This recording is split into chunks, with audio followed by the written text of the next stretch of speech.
avec Clément Viktorovitch. Bonsoir Clément. Le Bonsoir. sujet de votre chronique ce soir tient en 3 petites lettres I-E-L, Yel, la contraction de il et de elle, un pronom non genré qui vient donc de faire son entrée dans la version en ligne du dictionnaire Le Petit Robert, et c'est une initiative qui n'est pas du goût de tout le monde au gouvernement. Et oui, en effet, Yel, pronom personnel sujet de la troisième personne, employé pour évoquer une personne quel que soit son genre, emploi rare. Voilà la définition du Petit Robert qui en effet se retrouve au cœur de la discorde. Tout est parti d'une lettre ouverte adressée par le député LREM François Jolivet à l'Académie française, dans laquelle il se dit, je cite, stupéfait de cette initiative. Et il a été soutenu en cela très vite par Jean-Michel Blanquer, le ministre de l'Éducation nationale. Écoutons-le, il était hier au micro de LCI. Quand un dictionnaire est un dictionnaire de référence, pour nos enfants y compris, on ne peut pas se permettre d'être dans une espèce d'inventivité qui n'a rien à voir avec ce qu'est la langue, tout simplement. Alors, à ce stade, je crois qu'il faut commencer par rappeler quelques points fondamentaux. Qu'est-ce que c'est qu'un dictionnaire ? Un dictionnaire, ça n'est pas un outil normatif, mais descriptif. Le dictionnaire ne décide pas de comment il faut parler, il se contente de décrire la manière dont les individus parlent. On dit qu'il consacre les usages. L'accusation de Jean-Michel Blanquer, selon laquelle le Robert verserait dans l'inventivité, est donc hors sujet. L'objectif, c'est simplement de permettre à quelqu'un qui rencontrerait le pronom Yel dans un texte et qui ne le comprendrait pas, eh bien, d'avoir une ressource à laquelle se référer. Jean-Michel Blanquer, qui depuis longtemps déjà se montre critique et assez hostile à l'égard de l'écriture inclusive, est-ce que ça n'est pas plus généralement cela qui est en jeu ? Oui, bien sûr, vous avez raison. Et d'ailleurs, il l'a dit dans son tout premier tweet sur le sujet, je cite, je soutiens évidemment la protestation de François Jolivet. L'écriture inclusive n'est pas l'avenir de la langue française. Fin de citation. Et ça aussi, ça vaut la peine qu'on s'y arrête un instant.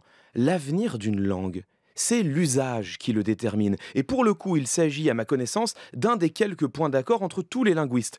Vous pouvez proposer tous les codes que vous voulez, des plus traditionnels aux plus innovants, tous les emplois, tous les usages.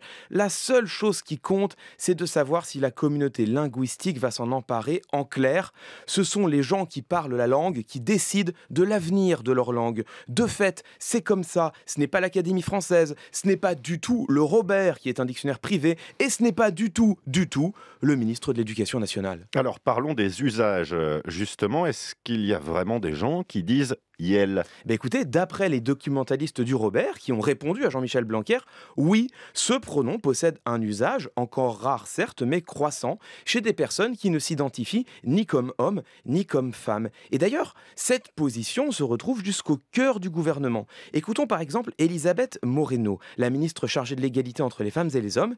Elle était hier soir sur France Info. Que l'on dise que potentiellement on peut dire Yel parce que ça vient enrichir la langue et c'est un pronom neutre, pourquoi c'est si choquant ? C'est un progrès pour les personnes qui ont envie de se reconnaître dans ce pronom. Et je ne vois pas ce que ça enlève à ceux qui n'ont pas envie de l'utiliser. Vous l'entendez, la position d'Elisabeth Moreno est très différente. Elle quitte le terrain de la discussion théorique pour s'intéresser aux usages linguistiques et aux ressentis des individus. Ça veut dire que la réaction de Jean-Michel Blanquer ou de François Jolivet serait surtout politique ?